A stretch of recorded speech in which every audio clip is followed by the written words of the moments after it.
Assalamualaikum warahmatullahi wabarakatuh. Halo semuanya, kami dari kelompok 5 ingin mempresentasikan sebuah tugas mengenai fungsi dan kerja lembaga survei. Sebelum saya memasuki ke dalam topik utama, alangkah baiknya saya memperkenalkan teman-teman saya yang terlibat dalam pembuatan presentasi ini. Yang pertama adanya Nadila, yang kedua Siti Mulyasmi, yang ketiga Amanda, dan terakhir saya sendiri Wildan Nugraha sebagai perwakilan dari kelompok saya.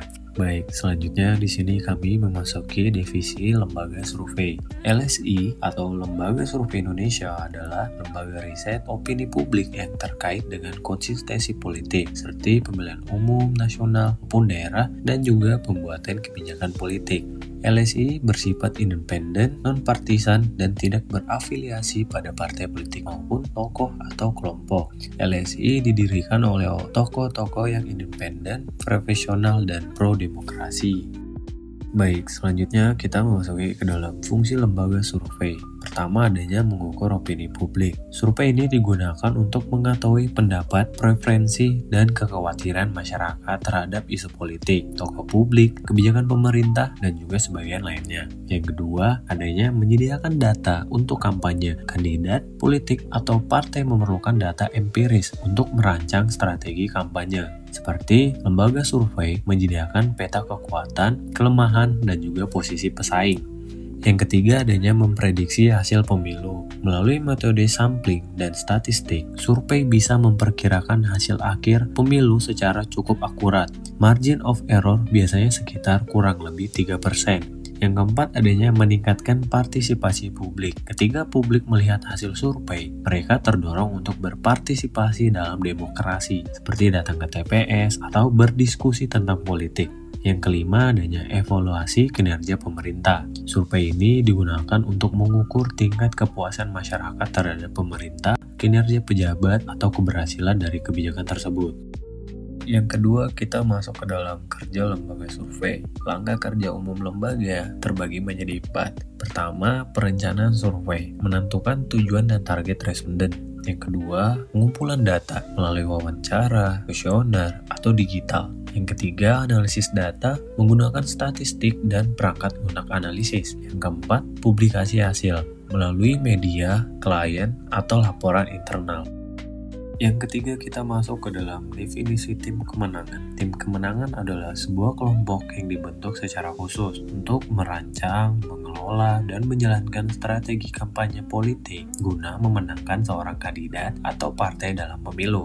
Tim ini terdiri dari individu-individu dengan peran yang terorganisir seperti pengatur strategi, komunikasi, logistik, relawan, hukum, dan data yang bekerja secara terkoordinasi untuk meraih dukungan publik secara maksimal. Peran dari tim kemenangan sendiri terbagi menjadi 4. Yang pertama, menyusun strategi kampanye, mulai dari pesan inti yang akan disampaikan terhadap publik, pendekatan kepada berbagai segmen pemilih, hingga penjadwalan kegiatan kampanye.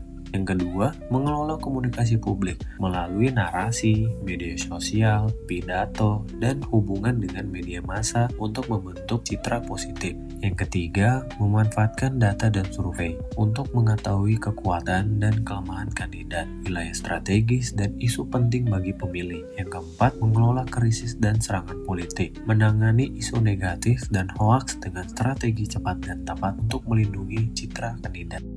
Baik, selanjutnya masuk ke dalam fungsi tim kemenangan. Yang pertama, riset dan data. Mereka bekerja sama dengan lembaga survei untuk mengelola data. Bagian operasional lapangan, menyiapkan logistik, masa kampanye, dan alat peraga. Bagian komunikasi publik, membentuk persepsi publik yang menguntungkan. Yang terakhir, bagian monitoring dan evaluasi, menilai efektivitas kampanye dan melakukan penyesuaian. Selanjutnya kita masuk ke dalam kerja sama strategis, lembaga survei, dan tim kemenangan. Yang pertama, tahu posisi kandidat, mengetahui seberapa dikenal dan disukai calon oleh masyarakat. Yang kedua, menentukan wilayah prioritas, membantu memilih daerah yang harus difokuskan dalam kampanye. Yang ketiga, memahami isu penting pemilih, mengetahui masalah yang sedang diperhatikan masyarakat, contohnya ekonomi dan pendidikan. Yang keempat, adanya evaluasi strategi kampanye. Survei rutin untuk mengukur apakah strategi berjalan efektif atau perlu dirubah.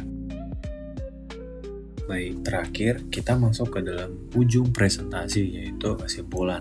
Lembaga survei dan tim pemenangan memiliki peran strategis dalam kesuksesan kampanye politik. Lembaga survei menyediakan data objektif tentang opini publik, sementara tim kemenangan menggunakan data tersebut untuk merancang strategi kampanye. Keduanya bekerja sama agar kampanye berjalan efektif dan tepat sasaran. Mungkin itu saja dari kelompok kami. Jika ada salah kata dan juga salah penyampaian, kami mohon maaf. Sekian dari kami. Assalamualaikum warahmatullahi wabarakatuh. Terima kasih.